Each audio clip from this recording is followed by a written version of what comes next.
very flexible. You might want to, at that point, who knows, by July, you might want to bring in an employer to sort of bring part of it to life a little bit more as well. So it's very flexible in terms of how you can pick this up and run it to suit your school. I'm just going to let Simon in as well. So the date for it to start is, well, it's the week of the 5th of July, but as I said, students have to complete 10 hours of work during that week.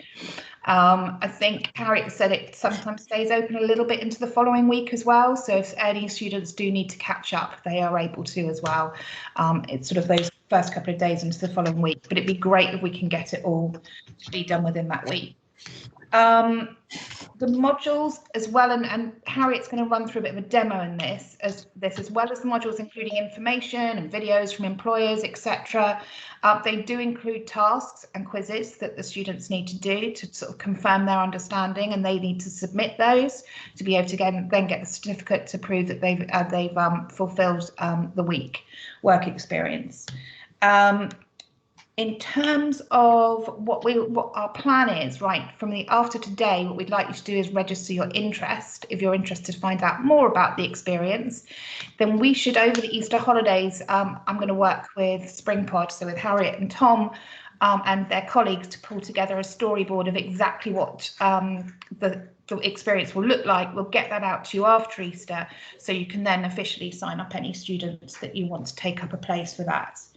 Another thing we were thinking as well, it might be that this isn't something that you actually think is going to be suitable for all of your students. There might be just a particular cohort that you think need to sort of increase their engagement or something like this, and this might be a good opportunity to do that with them. So don't see it as having to be a whole year group solution. And then we'll confirm, and then you'll be asked to really confirm final places in terms of numbers of students by the end of May. The cost, I did mention there's a cost, so we have funded through the Careers Hub, some of the funding in the Careers Hub fund, the development of the programme with SpringPod. The cost per student is £2.50, and that will be invoiced to yourselves directly from SpringPod, because it is SpringPod's programme, not our programme. I think that is more or less the kind of overview that I wanted to give you in terms of sort of why we're doing it, what we hope it achieves. It will meet benchmark 6, so in terms of that, that's a box ticked, but I think we need to think of this as beyond that. It's hopefully going to give some of those students who have really missed out in the last year those employer encounters, opportunities to ask questions, opportunities to work on some work-related tasks, etc., and just start to really build up their knowledge around the workplace. So for us, that's the sort of critical thing, which is why we said, you know, don't feel you have to run this for a whole year group. If that's not what's right for your school, maybe make sure that you pick. If it's just a particular cohort of students, please do feel that you can just run it for those students as well.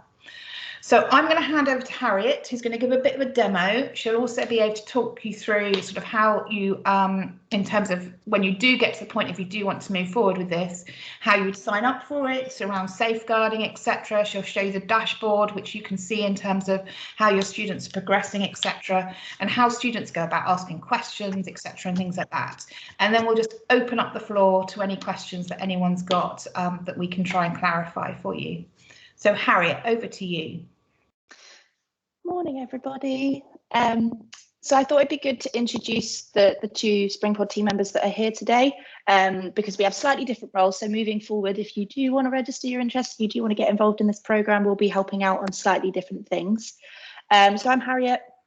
I'm sort of going to be helping manage the start of the programme, and I'll be a good touch point for any general queries around sort of safeguarding. So if you need any information on that, you can come to me. Any questions on sort of how and why we've done elements of this program, and anything around the benchmarks as well, because when we design this program, hopefully, fingers crossed, we'll be able to hit a few more than just 6 as well. So we're hoping that 5 as well will be something that we can encompass within it.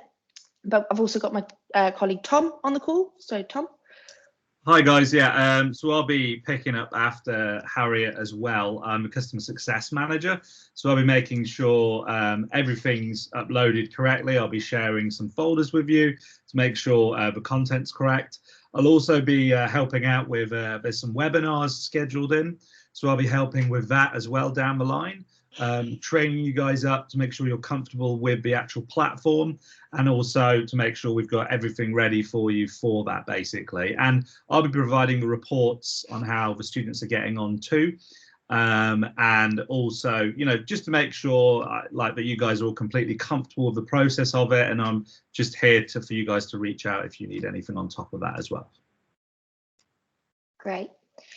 So conscious of time, so I don't want to take up any more than necessary. So hopefully everyone should be able to see my screen now. But what I've got here is what we call the program overview. So there's kind of two key words that I'm going to throw around a lot, and that is module and program. Program being the overarching everything. So this is your students will complete everything within it to get that certificate. And then we've got the modules. So each individual module is centered around a theme, and that's the skills that we're aiming to build up in the students. So we're going to start the students off by welcoming them to the program. SpringPod will obviously introduce them to all of the technical things they need to know, although it's pretty self-explanatory. I'll show you in a second. And then we'll also go into a little bit of Oxfordshire, what it's like to work in Oxfordshire. We had a great conversation on Friday actually about what we can include on this. So it's going to be really great to try and encourage students to think, okay, I don't just live on the border of London. I also have some fantastic resources around me. I've got these huge science parks that I could go and work with. If I'm interested in digital media, I can go and do something with gaming companies. If I'm interested in theatre, there's all of these different acting organisations within. So really giving students a good overview of what it's like to work there. Tom is definitely the person to talk to that because Tom is actually in Oxford. I haven't even visited, so I feel like my head is here above the water right now. Apologies for that. What we'll then do though is we will go into an element of the world of work. So like Nikki was saying, we don't necessarily think that virtual work experience is ever going to replace work experience in person, but it can be used as a fantastic precursor. So when you can think about sending students out on placement, if you know that they've completed this like readiness for the workplace program, just kind of means that the caliber of the kind of engagements they'll have with the employer can be enhanced. And that's kind of what we want to do, and employers that we work with really love it as well. So we're hoping that obviously if there are any questions after this around stuff like that, then you please put them forward to us. We'll then go through employability. So through our network and through our fantastic content team, they have kind of narrowed in on 8 key employability skills, and that module will be focused all around that. Then we'll move into communication, teamwork, having the right attitude. Again, all things that are really key for getting workplace ready. Problem solving, resilience, project management, getting workplace ready, and then next steps, which can obviously direct them towards placements within Oxford and different employers that have obviously got involved. We can ask them to advertise different elements of roles that they've got there. So actually, we're really trying to push them to engage in placements by the time they get to the end. There's loads of key learning, and we're defining the learning objectives for you as well, so that you'll be able to really understand what your students will be getting out of this. We do also see that from conversations we've had with employers that they're looking for digital skills. So Nikki and I are going to talk about how we can do that with our content team as well. But that is sort of the program overview. I thought it was quite key to show you that before I go in to show you what the actual platform looks like, just because I'm going to show you an aerospace one, which is obviously entirely irrelevant to the employability one that I wanted to go through. So what we'll do here, oh no, I'm going to show you the teaching one. This is better. The students will come to the platform. You guys will have to hand pick the students that you want to come onto there, and you'll communicate with Tom, my colleague, as to who you want to enroll on the programme. We'll do that through a CSV file upload. It's just the easiest way to do it. It means that you guys are completely in control of the students that you get to go into it, and it enhances the reporting because we'll be able to send you direct reports based on the students that you guys have sent over to us. For that, obviously, we do need to set up DPAs, which means we need to know who your DPO is. But that whole process should take just a few minutes. And it does mean as well that we can provide you access to the dashboards, as Nikki said earlier. So once the student has been enrolled and we have taken the CSV file and uploaded them into the program here, they will be greeted by this. So similar to what I said earlier, they've got the welcome and introduction. They'll go through this. This is honestly just the simple, small element. It will introduce them to the timings of the webinars, but we can obviously pre-warn them so that they know to clear an hour of their afternoon on Tuesday. We then have the schedule itself, so that students, all they need to do is come back here if they remember that it's at 2 p.m. on Monday and click on this and it will take them to the webinar, as well as a survey all around what it is that they're looking to learn. So we use this as a measure of not only the outcomes of the program, so by the end of it, have they actually achieved what they set out to do and what we set out to do as an organisation as well, so about enhancing their understanding of the opportunities available to them in Oxfordshire and also enhancing their understanding of skills that employers look for. But then there's also things like, what are your next steps after the stage of education that you're in at the moment? And if we can teach them about all the different pathways into the workplace, it would be really interesting to see if any of them change, obviously, their next steps after this. And this is all information as well that we can provide to you guys post-programme, so that you have a good understanding of the individual students and how they perform through the programme, which can obviously help with the individual guidance that these students get, because I don't know, maybe you might be picking a cohort of students that want to go study medicine at university, and after this they're actually like, oh, I saw there was loads of information about the healthcare system in Oxfordshire and I'm actually really keen to continue to pursue that, but there might be someone who's interested in gaming, and then they actually say, actually I'm more interested in graphic design now because I saw that there was some information on some of the organisations through the Oxford LMI information. So yeah, loads of different routes that we can go down and loads of key information that we can provide to you guys as the careers leaders. Students will then go into that introduction to Oxfordshire module. This is where they'll get a whole load of information.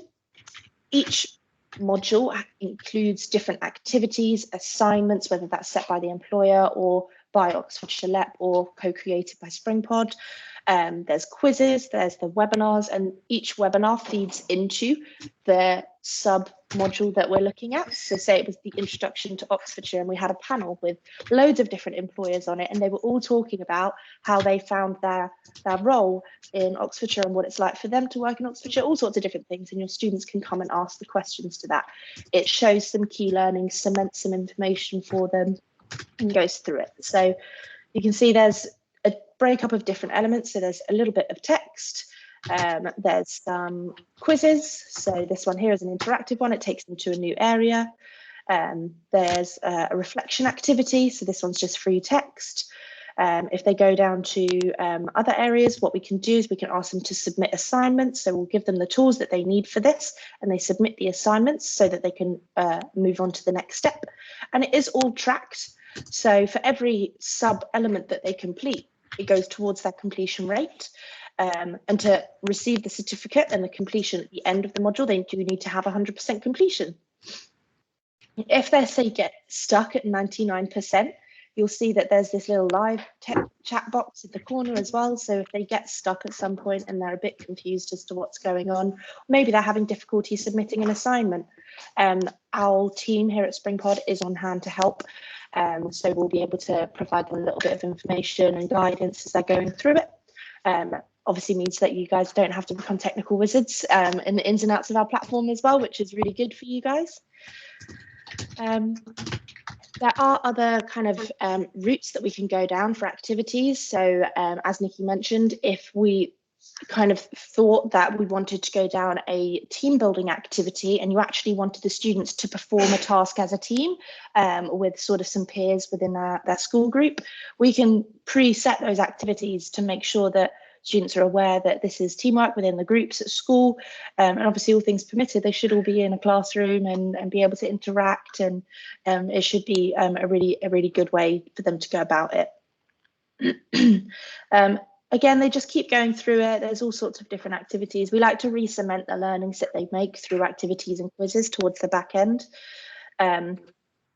Any of the assignments that are set by an employer, when they have a webinar that involves that employer, we will ask the employer to provide feedback on the assignment. Students will still be able to ask questions in the same way that they would have been able to through the other programs. So in fact, I don't have a screenshot up here, but I can get you one of what the webinars actually look like. So you can see here that when students come and join a webinar, this is what it looks like. It's all done in browser. So all that they need to do is click on either the webinar submodule, or as I showed you at the start. If it's live, then they'll just see a button here that says click here to watch. It will open a new window, and this is what it will look like. So in terms of accessibility, we don't ask students to download anything. All that they will need is a login for the platform, which we will have provided to them because we have the CSV file with the information of the students. So they'll just get an email notifying them, you've been enrolled into the Oxfordshire Employability Skills Virtual Work Experience Programme. Click here to change your password, because obviously it'll just be like a generic password. So we'll ask them to create their own. Yeah, so they'll come in for data and safeguarding purposes, and we know that there's multiple different schools involved in this. We want to protect the kind of identity of the students. So you can see here that there's no last names shared. If a student, instead of asking the same question 5 times, is really interested in what Charlie's asking, then they can vote on it. But for an added layer of protection, not only between the employers and the students, but also between sort of the students and the students. Say Charlie was asking another question, he's typing out in the box up here, he clicks enter, actually gets sent backstage to a member of the SpringPod team first. It's almost instant. It takes less than a minute for them to read it, vet it, make sure there's no foul language, make sure that it's relevant, make sure it's not them saying, I've got to go, sorry, bye, things like that. We then publish it if it's not got any of those information. So it's not got any private information. For some reason, Charlie's not decided to divulge his postcode or his email address or something. Then fantastic, we can publish it. But if it does, then we move it to the side, make sure that it's not shared with either the employer, who's on the screen here, or with the students who are also in the room. Also, every of the employer presenters will be in partnership with one of these professional presenters. So we have hired actors who come on and present alongside the employers to create this engaging environment for students, because one of the key engagement factors to get your students to go through the program is definitely going to be the webinars, actually getting to engage with an employer, ask them questions, have the questions answered. So by having someone who does this for a living, it makes it that little bit more lively, there's a little bit more going on, so it is fantastic for them. Again, activity purpose wise, we can have downloads within here, so if there was an activity that the employer wanted to go through on this webinar with the students, then they could have that as a downloadable PDF, and students will just complete it alongside the webinar. The presenters can ask questions through the format of polling as well. There's all sorts of different engagement. Oh, sorry, I'm getting loads of feedback. Someone popped themselves on mute. Yeah, so that is what the actual webinars look like. Sorry, feedback's gone now. Thank you. Again, one of the key things that we want to do, though, through driving them through is create this learning schedule for them. So almost similar to a timetable. We want to be able to make them see what they're getting out of each module, to make them want to go through each one. So providing that webinar schedule that relates to the modules at the start is really fantastic. And as you can see right at the very end, they get that certificate, they get the congratulations. We create the videos bespoke to you guys as well, so that it won't just be one of my colleagues saying, well done, you've completed your work experience. It'll be, congratulations, you've completed the Oxfordshire work experience. You should have learned XYZ by now, and thank you so much to the employers from blah, blah, blah for getting involved in this, so that, again, students understand that this is just for them. Again, we ask that survey similar to the one at the start, so that we have those key learning understandings. They download that own certificate. Every certificate is individualized to the student as well, so it has a specific code number on it so that we can trace it back to the student. This is really key for us, because obviously it's very easy for them to just Photoshop someone else's name onto it or something like that, but it is tracked to the individual student so that we can vet that. And so can you guys then, because obviously you'll provide access to that. But I think one of the more important things to highlight and the more exciting things to highlight is the reporting element of it. So Tom, again, will be the best point of contact for this, but we will pre-agree a reporting schedule with everyone. It's typically sort of like a midway through the program, so maybe on like a Wednesday morning, a progress report will be sent out to you guys individually as school, so you'll only get the information for the students at your school. You'll then be able to see that Susie Smith is 50% of the way through. That's fantastic. That's where she's supposed to be by now. She's supposed to be halfway through, but her brother Steve Smith is actually only 5% of the way through, and has therefore missed quite a lot of the content from the first few days. Still has the opportunity to catch up. There's no issue there. All of the webinars are recorded as well, so they can come back and engage with them at another date if they want to. But obviously you guys as a school can take a little bit of run at that student, so you can go and talk to Steve and just be like, oh, don't forget, you've only got another 3 days to finish the work experience. Is there anything that I can do to help you? Is there anything that you've kind of lost interest in? Something like that. We can also send them notes from inside the platform as well. So say we could send a reminder to students who are below 50% of the way through saying, don't forget, it's Wednesday, you should be 50% of the way through by now, stuff like that, so that they do have the nudges as well from an external source, because we know that that is there. But it will be a two-way street as well. We will need you guys to drive the students home. Then there'll be the wrap-up report, so this will be a little bit more in depth. We can provide some high-level figures to you guys overall as well, so not only will you be able to understand the information on your students, but say we were to say there was actually 320 students from your school, but actually in the grand scheme of things there were 2,300 students in the entire programme. Here's the geographical split across Oxfordshire, all sorts of things like that to make it a little bit more razzle-dazzle if you wanted to present it to SLT. There's also obviously information that we can provide specific to the students as well, so those surveys. If you want access to the work that they submit, then we do need you to express that sooner rather than later.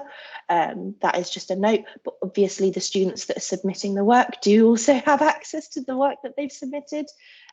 So one thing that some of the schools that we work with have done is within the shared drive that they have as a school, they've asked the students to not only submit it in the platform, but to submit it within the shared drive too, so that they can see what the work that their kids have been doing. We can also create a dummy login as well for you guys as staff, so that you guys can go through the entire program yourself, or if the students come to you with a specific question about one of the teamwork activities that they're doing in class at that moment in time, then you guys have your own login. You can go in and you can say, oh, here we go, I know what we're doing, blah, blah, blah, blah, blah, and help get them through it as well, just as much. I think that is pretty much the ins and outs of it. One thing to show is this here. So because this program is aimed to take place in July, that's right, isn't it? Nikki, stop me if I'm wrong. Sorry, yeah, no, 5th of July, week of the 5th of July. We are hoping to have the enhanced dashboards ready by then. So this is being planned to launch late May. So fingers crossed there shouldn't be too many delays, but essentially your students will already have a SpringPod profile set up for them for the purposes of this program. So for those of you that don't know, SpringPod, we're also a career enablement platform. We don't just create virtual work experience, but what we want to do is provide a little bit more of assistance to you guys. So we'll be tagging the skills that they learn in this program as soft skills, so that once they've completed it, it goes on their profile, so that they've got visibility of what skills they've also learned. They can then download this into a mock CV if they wanted to later down the line. They can then also import other experiences that they have. Maybe they've got volunteering every Saturday that they do at the animal shelter. They can pop that on there. You guys as careers leaders will have access to their profiles, again, through the DPA and the DPO. This means that you'll also be able to kind of see Susie Smith is doing work experience in person with Bosch, but she also volunteers on a Saturday I should have a conversation with her about what her next steps are, things like that. You'll have an overarching school dashboard, which will give you information on, you've got 40 students enrolled in other SpringPod work experience programs, but within the Oxfordshire one, you've got this many students. You'll be able to gauge sort of the engagement levels for that as well. And you'll be able to tag your benchmarks to it. So when they're completing programs like this, you can tag 5 and 6 to it so that you can evidence that, and you can evidence that through the assignments that are set, through the recordings of the webinars, through the certificates themselves to show there's completion, and through the reports that we provide. So there's multiple different ways that we're trying to give you the evidence of this.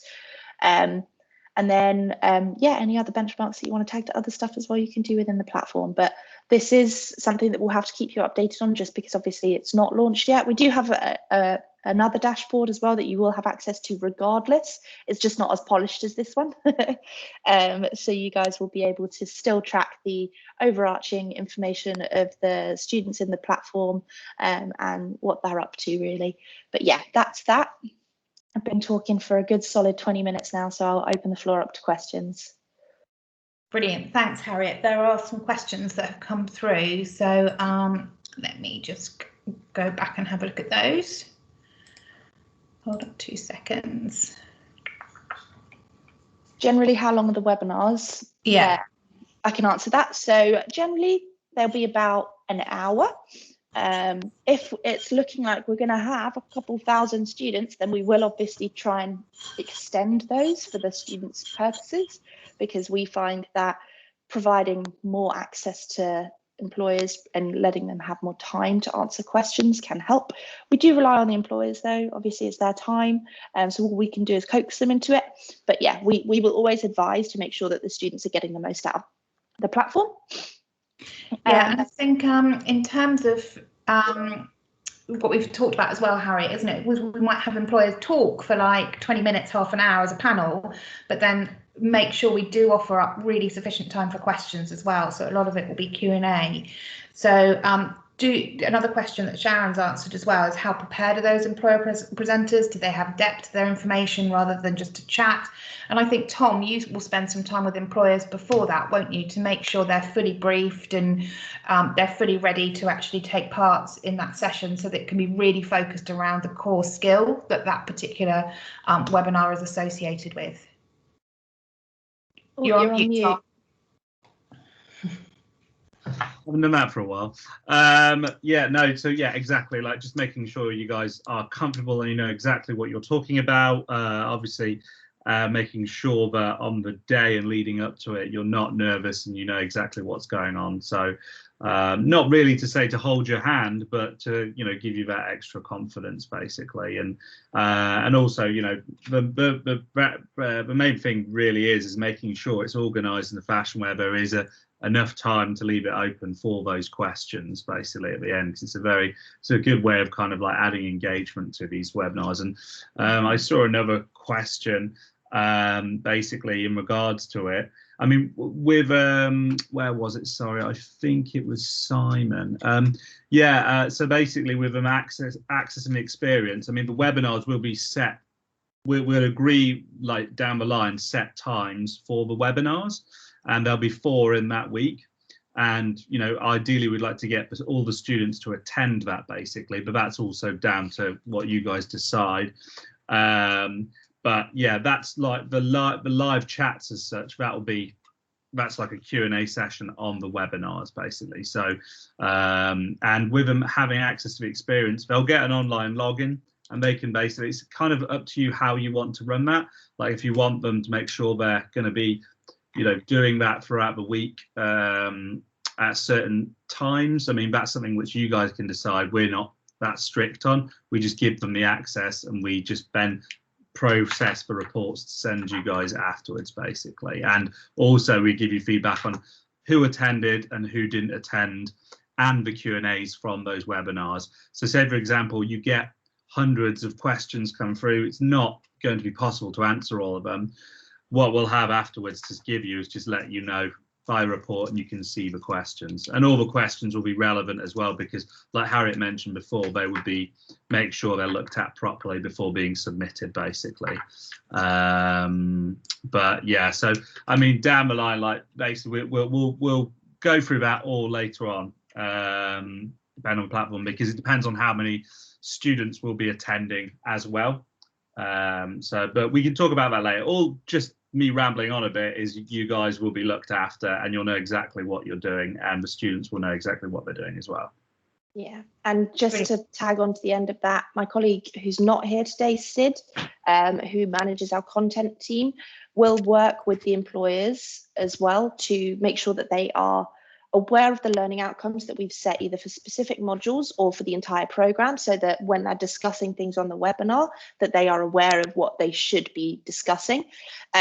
They'll obviously talk to them around if an employer has said, oh, I want to give up a bit more time so that I can create an assignment for students, and I want to do a webinar that is a feedback webinar, that they'll spend a lot more time with Sid going through all of that, the learning outcomes, what sort of things that they'll be talking about, and we'll also brief our presenter as well, so that we don't expect all of these employers to be fantastic presenters overnight. They're probably going to forget one thing. They don't have an auto cue, but our presenters will have a list of things to bring it back to, so that in the initial conversation that they're having that's trying to engage the students a bit more to ask some relevant questions to things and get some ideas going in their head, that our presenter can also control that conversation a little bit more, so we're not going off on a random chat scenario, that it is just specifically targeted at the content that that webinar is set around. Brilliant, thank you both. And I think as well, from an employer's perspective, obviously they may well be, we'll be going out to them with very specific asks. So we've already got some employers who are interested in taking part, our cornerstone employers from the hub, and also the B4 network, which is a fairly large group of employers in Oxfordshire. So we've already spoken to them, really keen to take part, and we will go out to them with specific asks. Would you like to talk about this particular skill, or can you set an assignment for this? So they will be able to then obviously put themselves forward for where they think they can meet that need the best. So hopefully giving them, they won't be coming to talk about something they don't feel they don't know enough about. Jason's asked about whether students get to pick the employers that attend the webinars. This is very much a skills-based work experience, so it's not based around sectors.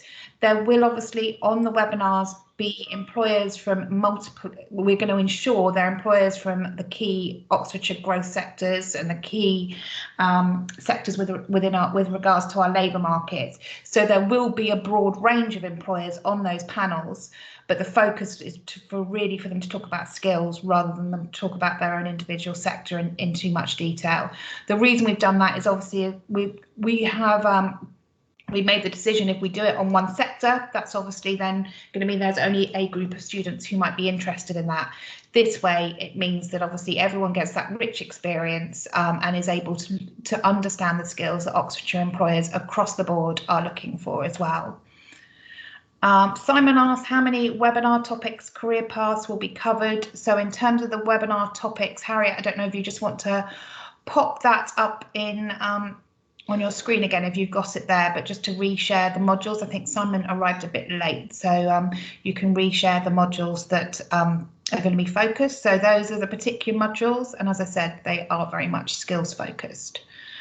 If this were to, Helen asked, if this were to be run in school as off-time activity apart from webinars which are after school, how would you suggest it would work best? I think once we have a look at the storyboard, and we're going to be working through that, as I said, over the Easter holidays to pull that together for you, we'll be able to certainly then start to pick out some of the things that can be done as a group and in the classroom, and then some of the things that then need to be done individually, say for example the quiz and the assignments, etc. So we can start to pull that together for you. Harriet, have you got any view on that at all in terms of how that's worked elsewhere in the past? Yeah, so what we'll do is we'll also signpost specific sub areas of the modules as well, so that students, before they go into that, are aware that this is a teamwork activity that I should be doing in the classroom. So sometimes you get keen beans that are like racing through the modules and they're like trying to complete everything, but we can effectively stop them being able to complete that until everyone in their group has submitted, so that we are aware that they're not just sitting there on a Monday after school really going through absolutely everything, being like, I've completed it, miss, I don't have to do anything for the next week. So we can drive them to engage in it that way there. What we've also done working with schools in the past is kind of got a good understanding of days that you would really like to focus on this.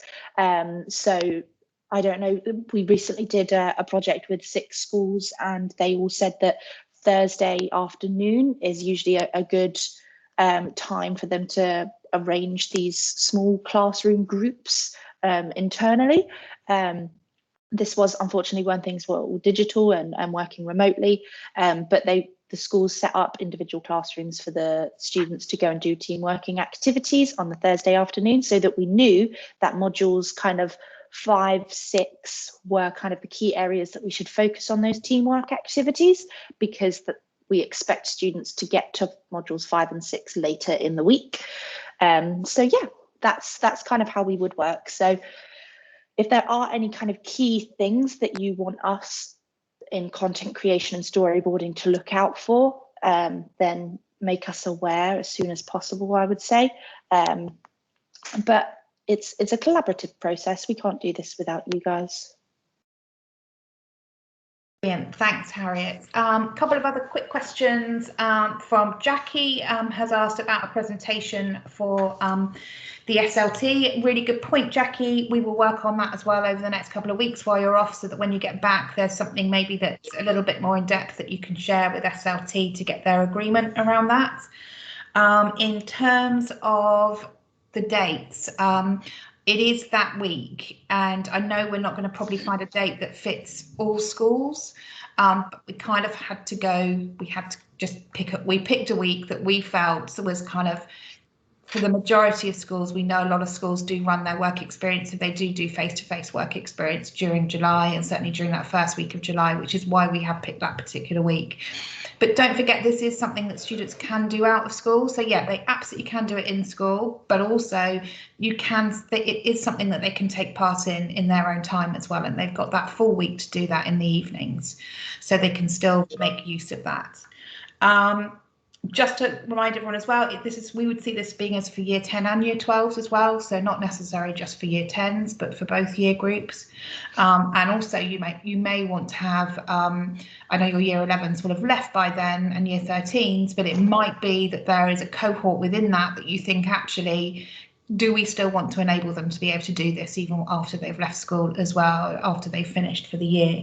So there is ways you can engage with them as well on that. Now, someone asked, at the 10-hour programme, how much time do you think a teacher would need to support students for it to work properly? Harriet, I'm going to pass that one back to you. Yep.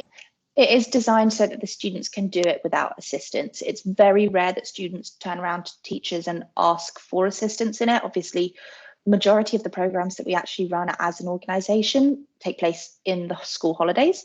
Therefore, they don't have access to their teachers then, or at least we hope they're not bugging you guys when you guys are supposed to be off and having a well-deserved break. So yeah, the content's designed so that students won't need assistance. That's why we have that live chat available though, so that if at any point they are like struggling with an assignment or submitting a piece of work or something, that they can come to SpringPod for it. It is a managed service, so we do understand that in order for you guys to get engagement from the teaching staff and everyone across the board, that you need to be able to say, no, don't worry, it's taken care of. So that's what we do. Brilliant, thank you. And then another good question here from Jason.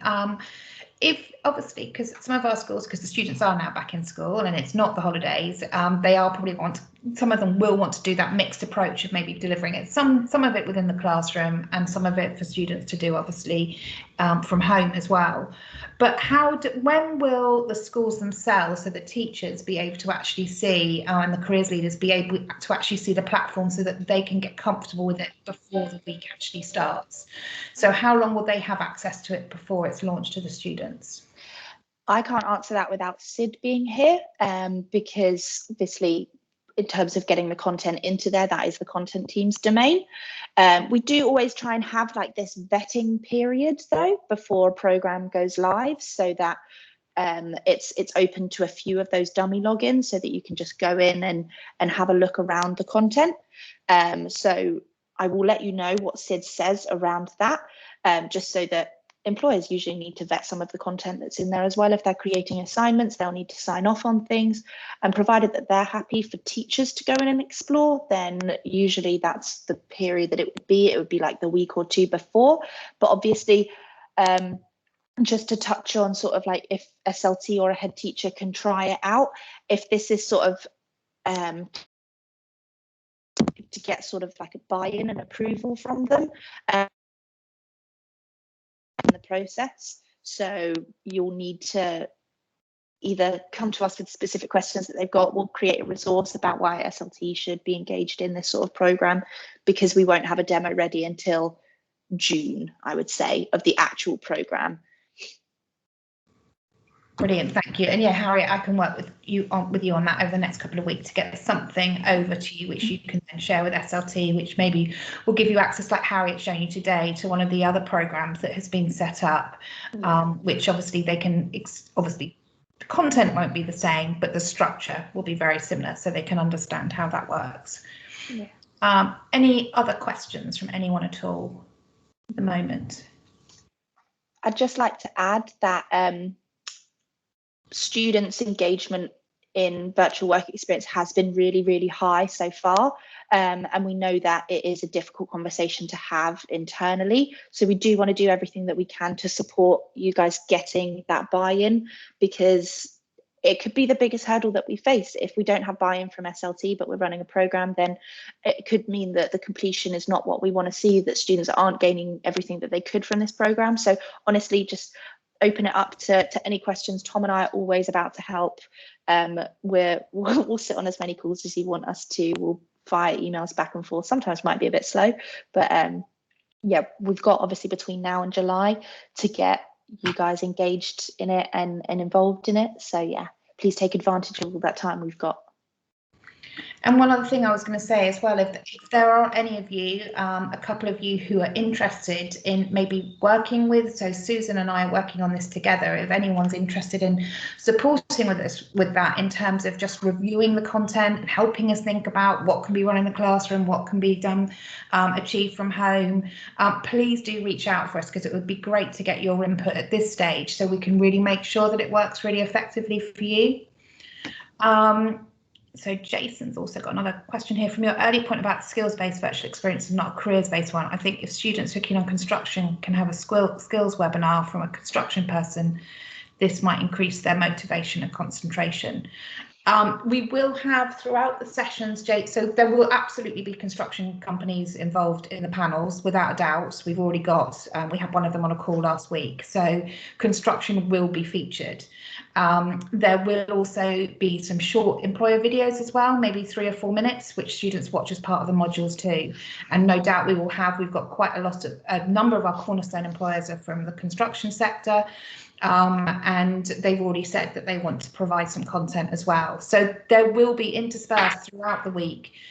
Students will get a number of sectors highlighted to them, but it won't go in depth into those sectors, and that is not what this experience is about on this occasion. As I said, we can't do anything in depth into any particular sector. What we're thinking of doing next year, and this would be a separate project, and it's one that we just started thinking about at the end of last week, is hopefully all of you have now, if you've not seen it, at least you've heard of the Find Your Future platform, which we launched last week. We're thinking of maybe at that point next week is actually bringing some of those sectors to is bringing some of those sectors to life. So actually in the October time, we might run a series of webinars which are about the particular sectors within Find Your Future, so we can do some sector specific webinars, but that won't be until the October time, and not part of the work experience, more of an employer encounter. But yeah, the work experience is very much focused around skills. It would be great to have a launch session in school and a celebration end session in school to really make this school-based programme and fit with prep and debrief that they would usually have. Would that work, Harriet? I'm going to pass that over to you. I think that would work really well, actually, but I'm going to pass that over to you. Yes. If you've heard of any examples of that. Yeah, so cringely, I have sat on and presented on an introduction session for one of these programs before, just to kind of give students a taste of what they can expect, inform them of how they're going to access the webinars, just kind of go through that welcome module, but in person. And we do have a team that can do that. So we're happy to facilitate that. Again, we have to do it in a webinar format so that students are protected in it, because it is done outside of the work experience platform. In regards to celebration, though, it's not something that we've personally done before, but I'm sure we would be more than happy to do it. It's the more fun one of the sessions, in my opinion. So we could look to do something the week before the program goes live. So I don't know, on the 1st or 2nd, and then we could look to do something the week after.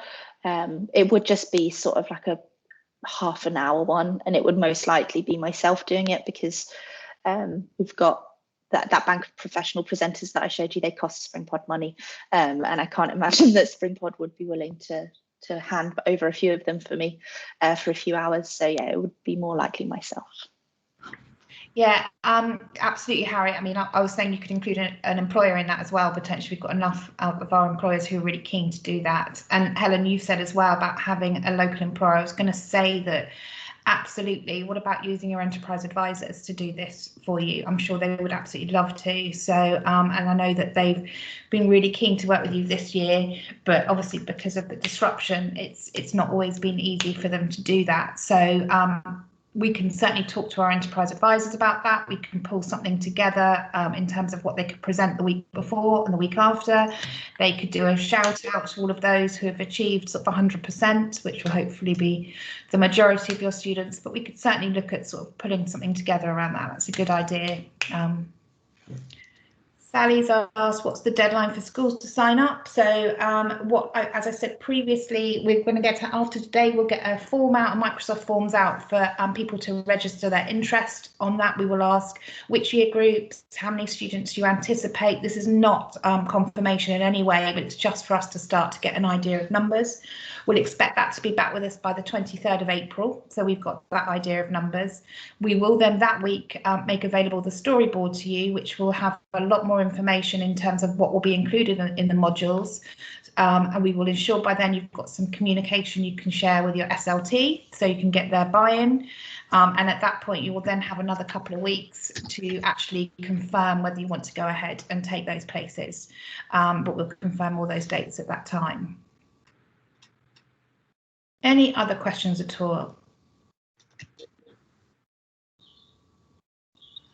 Perfect. So thank you all for coming this morning. Thank you very much to Harry and Tom for sharing that with us. I think it's a really exciting opportunity, and hopefully we'll hear back from you all soon in terms of whether you want to take this further. Please don't, in the meantime, hesitate to reach out to any of myself or any of the enterprise coordinators, so Susan, Aoife or Tracy, to ask any other questions, and we will answer those, try and answer those as best we can for you.